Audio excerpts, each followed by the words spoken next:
O cenário que se coloca é um cenário de relativa preocupação para a esquerda uruguaia, porque, embora o candidato Tabaré Vázquez esteja à frente nas pesquisas de opinião, com cerca de 40% a 43%, 45% das intenções de voto, os outros dois candidatos somados empatam com ele ou então o superam, né, o que pode efetivamente levar a eleição para um segundo turno. No segundo turno é bastante provável que brancos e colorados superem as suas históricas divergências e estejam alinhados contra a Frente Ampla.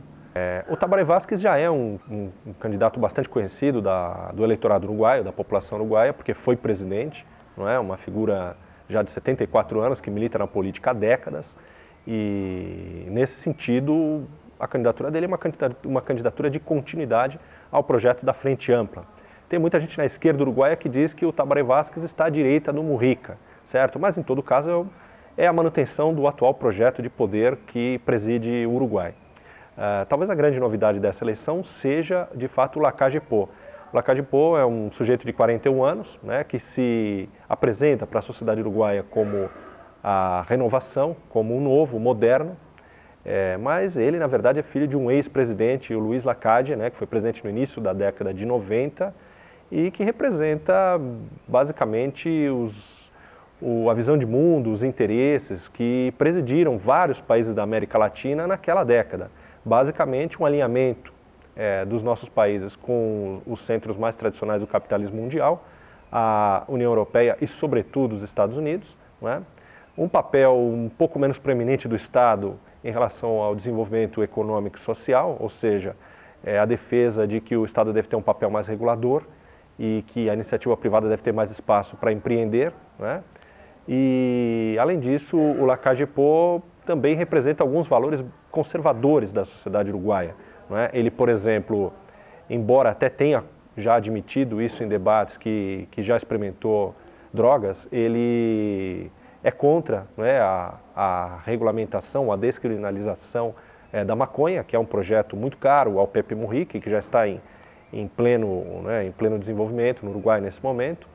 E ele também, o Lacalle Pou, é favorável à redução da maioridade penal, de 18 para 16 anos. Não é? Hoje o Uruguai enfrenta alguns índices preocupantes de violência, de criminalidade, não é nada similar, por exemplo, à Venezuela, à Colômbia, ao Brasil, não é? Mas para os padrões uruguaios, a México, não é? Mas para os padrões uruguaios são índices relativamente elevados, e o Lacalle Pou está defendendo a redução da maioridade penal como uma saída para esse tipo de problema.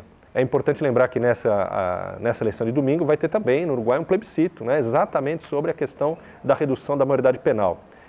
Hoje, né, uma relativa maioria da população tende a votar pela redução, aí mais ou menos uns 45%, 48% da população está favorável à redução, cerca de 40% está contrário e o restante está indeciso. É importante lembrar que, por exemplo, em 2010, 2011, o índice de pessoas favoráveis à redução da maioridade penal estava muito mais elevado, né? Segundo as pesquisas da época, era de mais ou menos 2/3 da população, 65%, 68%. Não é? Hoje esse índice de favoráveis caiu, no entanto ainda é a maioria. Não é? E o Lacalle Pou levanta essa bandeira. O Tabaré Vázquez, da Frente Ampla, é um governo relativamente parecido com o que tem sido os governos do PT aqui, e o Lacalle Pou traz uma plataforma, um conjunto de propostas relativamente similares, semelhantes às propostas do candidato Aécio Neves do PSDB.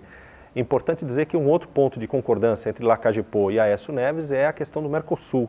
Ambos são críticos ao atual modelo do Mercosul e ambos defendem que esse modelo seja, no mínimo, reformulado, não é?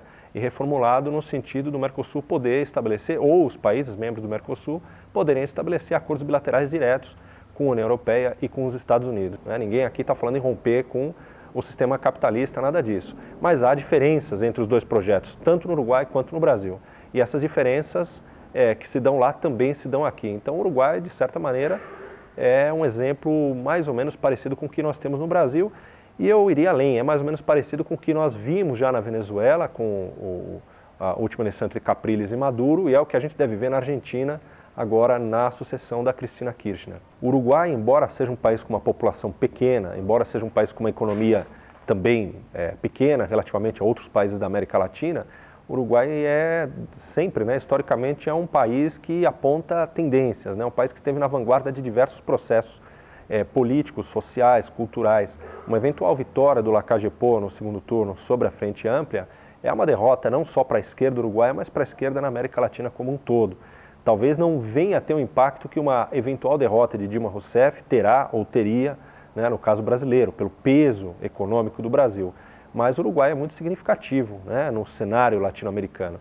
Então, acredito que sim, uma derrota da Frente Ampla é uma derrota não só para a esquerda uruguaia, mas para toda a esquerda latino-americana, caso ela venha a ocorrer.